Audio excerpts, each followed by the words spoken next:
Hey guys, Micah from blackbearcustomkydex. I've got a cool video on a couple of sheaths that I just made.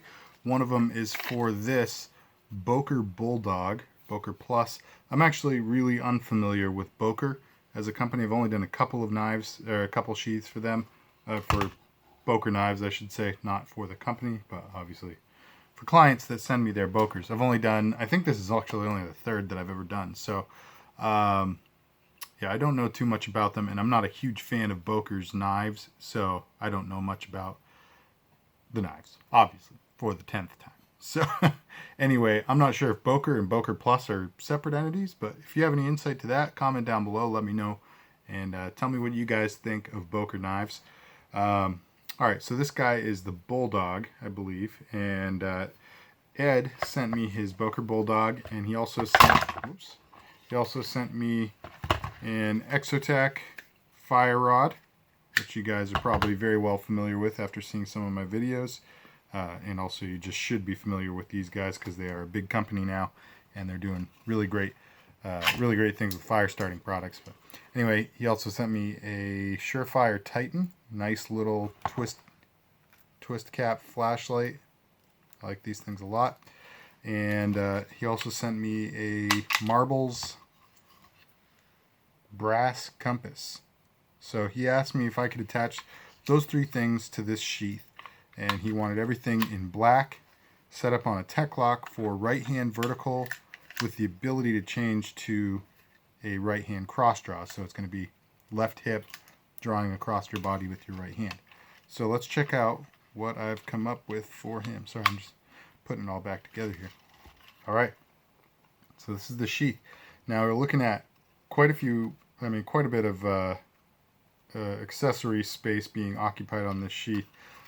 Obviously, if you're going to have a knife that's this short, this is only, I would say this is like a 3.5 inch blade, maybe even smaller. You're not going to have a lot of space to mount accessories. So when you're asking for more than just a ferro rod, sometimes things are going to have to get a little bit creative. You're probably going to have to mount things on the face. But excuse me, sorry guys, I got a little gas going on, I guess. Anyway, so this is what I did. I mounted the Exotac on the edge. That's sort of my go-to position for those. We got the Surefire mounted at an angle across the face here, and I would recommend, considering anyway, putting some paracord and maybe tying a little lanyard, just a short one, so you have something more to grab onto other than the handle of the light. It does feel really difficult to get that out sometimes, and part of the reason is because depending on which direction you have it turned, exactly how you have it turned, those flat edges might be accommodated really well, like that was a very smooth draw, or if you have it turned slightly, they might be snagging a little bit in there. So any which way, it's not, I wouldn't say it's difficult to remove this, but if you have a little lanyard to pull with, it'll be smoother for sure. It's just kind of hard to grip. It's a very smooth rounded shaft. There's no real texturing around it to grip onto. So anyway, you got your Surefire Titan there. Just be careful. If you spin it while it is in the sheath, you can actually, see that? You can turn it on. The holder for the flashlight grips and stabilizes the lens housing there. So, and that's how you obviously turn it on. So be careful with that. You don't want to accidentally drain your battery. The Exotac, this is just my standard setup. You got a nice snug fitting here. Obviously it's going to get loose over time as you use that. So you will eventually absolutely need this elastic shock cord. Just tied a little double overhand knot so you have a good thumb pull or thumb hold. And there you go, that's that. Now the compass, this one is probably the most interesting attachment on here. First off, because it's a really cool compass, but second off, this is a pretty unique holder. I haven't actually done a ton of compass holders, and when usually I try to steer people towards Sunto products because I think for the money they are the best compass on the market, and I just really like working with Sunto. So anyway, he sent me this guy, this Marbles brass compass, and I couldn't really do the same things I'd normally do with a compass. Comparable size would be like the Sunto clipper. So, obviously not having that little clipper attachment on there, I couldn't really do the same things. So I decided to just mold a real sheath over it. And you can see it's split here on the sides and over here as well. And I just carved out a nice little face for it, so you can read the compass while it's attached to the sheath. But the hardware on the sheath is probably going to interfere with the reading.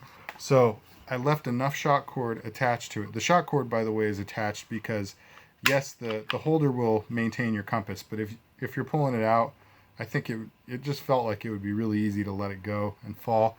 And it did have this little spinning apparatus on it that has a little lanyard hole in it, so I figured I'd just retain it by some shock cord, and it's literally just going through that corner eyelet there.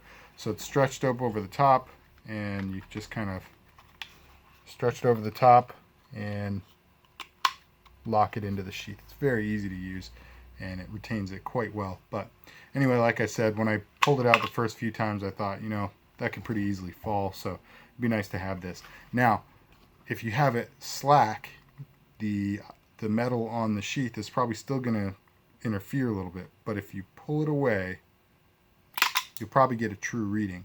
So pull it away, probably to the max of the cord, and you can actually see the dial. Seems like a relatively sensitive compass, so that's a good thing.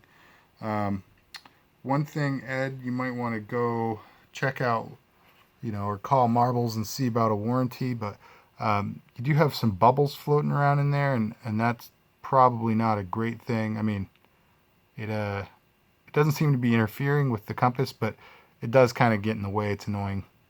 So you might want to see if they can replace that for you. So anyway, I'm not sure why there are bubbles in it, but we got bubbles. So, okay, that's pretty much it for the Boker sheath and the attachments. But let me show you the click real quick. So this guy has plenty of contour. It's a nice beefy handle. It's a good thick knife. So it actually was fairly easy to get good retention on this guy. And you got a decent little click going in, and the retention is pretty good. I would say it's maybe a hair tight, but when I try loosening it up, just because of the weight of this knife and maybe the length of it, it wound up with a little bit of a rattle. So I tightened it back up just a little bit. And, my thought on it is going to be on a tech lock secured to your belt. So it shouldn't be very difficult to just use your thumb ramp and also your arm and just pull, give a little bit of muscle, and it comes out really smoothly. So I'm really happy with how this came out. I think it looks cool, and I'm especially happy about this compass holder. I really like this idea, being able to see that full dial on the face of that, even while it's sheathed. I think this thing looks really cool. So anyway, there you have it. Oh, one other note for you, Ed. When you switch to cross draw, here's what you're going to need to do. You'll notice that, so again, because of the size of this knife, you have to end up sharing some hardware, some of the Chicago screws, with how they go through the attachment holders. So right now, it's currently only going through the closest hole to the top of the sheath, but that is also passing through the ferro rod holder as well as the Surefire holder, this guy here. And when you switch to cross draw, you're actually going to be using the second and fourth hole, and the fourth hole is this one that's angled upward. And you will orient your tech lock. Let me show you real quick. You're just going to literally turn it this way until it's oriented right about here. So your knife this is the angle that it should be at the bottom down by my hand here. Hope that makes sense. But anyway, when you do that, you will most likely be okay to use it just the way it is, but you need to pay attention to how I have a spacer here. The screw that's being used needs to have a spacer between the tech lock and the sheath, and the reason is because the other holder, or the other screws through this holder, have that Chicago screw receiver on the back. Let's see if you can Trying to find a flashlight. Hopefully you can see that okay on the camera. But because those screws, there's actually 2 screws that are behind that tech lock, and those screws are going to be a spacing issue. So you need to have that rubber spacer. So when you move it to a cross draw, you need to put that spacer on the upper one, whichever one you're using, on the back of that, and then this spacer is what you'll use through the second hole. So I hope all that made sense. I know I'm kind of speaking cryptic. Oh man, speaking cryptic. Woo! All right, I'm speaking a little bit cryptic and broken, and I'm just a little frazzled, I guess. I am so bad at describing things sometimes. I'm sorry. So anyway, I hope that made sense. I think it's probably all self-explanatory once you take the tech lock off and try to reorient, but make sure you do make good use of those rubber spacers, as they are necessary to get a really good fit on the back. And just be careful not to tighten it down too much, otherwise you might start affecting the retention, or you might accidentally pinch the walls of the sheath inward. So snug but not super tight. All right. So Ed also asked me excuse me. Ed also asked me after we had placed that initial order if I could build him a sheath for his Leatherman wave, and he wanted to be able to carry to switch this fire rod between the Boker sheath and his Leatherman wave. So I built sort of my standard setup for the Leatherman wave plus an Exotac fire rod holder. He had sent me a picture of his Leatherman wave. He's got the same one that I've got here. I have all 3 versions of the wave, so if any of you out there are looking for a wave sheath, just make sure you send me a picture of which one you have, so I know which one to use as the molding prop for your sheath. So anyway, this is super standard setup. Nothing terribly special about it. It just works really well. It looks nice, and it carries easy. So we have it here on a tech lock. It is set up vertically, but you can obviously turn the tech lock 90 degrees and achieve a horizontal mount. Currently, I have the Exotac snugged up to the side of the wave, and you do have the option. Here, let me actually show you. All I did to mount that fire rod on there was I put it through these 2 screw drill holes on the tech lock itself. So the tech lock is mounted to the main sheath here, and then this guy is mounted only here on the tech lock. So it's a pretty simple design, but it works really nicely. And you can obviously, because these are all symmetrical, uniform, universal spacings, you could move this guy up and have it up on these 2. You can obviously, the holder for the Exotac is bi-directional, so if you wanted to, you can always have it inverted. So maybe if you moved it up, you'd rather invert it. Who knows what you like. And because of that universal spacing, that also means that if you wanted to, if you decide you don't like it where it's at here, you could also move it over and have it through either the top 2 or the bottom 2 drill holes over on this side. This obviously keeps it a slightly lower profile overall, but yeah, either way it would work just fine. And it might be technically a little bit more sturdy over here just because it would be everything sharing the same drill holes. I don't think it really matters, to be honest, but in technical terminology, some people just want to know that stuff. So with a wave and a lot of these kind of collapsible Leatherman tools, you have to get a little bit creative with where you get your retention. A lot of people I see molding them on, when I look up and see other guys' stuff online, a lot of guys mold pretty aggressively into all the grooves and stuff. There's like one video in particular on YouTube of some like Leatherman sheaths, and the guy molded like it is so aggressive on the definition, and you can see like he has to like struggle to rip them out of the sheath. So to me, that's not a practical solution. They do look really nice, but it's not a practical solution because you don't want to be fighting with it. And I should tell you also, when you make a sheath, the retention as you test it in hand is not the same as it is on the belt. And the reason is because once you get a belt clip mounted on you, mounted on your actual belt, and you go to pull, the sheath doesn't just stay at the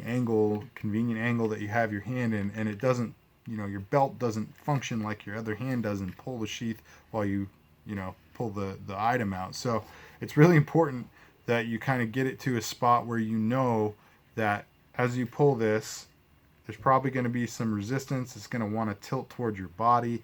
So, it's an awkward angle to try. You got to lean away from it. And you want to avoid those kinds of situations by creating a sheath that has the right amount of retention. So it's enough to really retain your item. So there's no rattle, there's no play. But at the same time, you can draw it out pretty easily.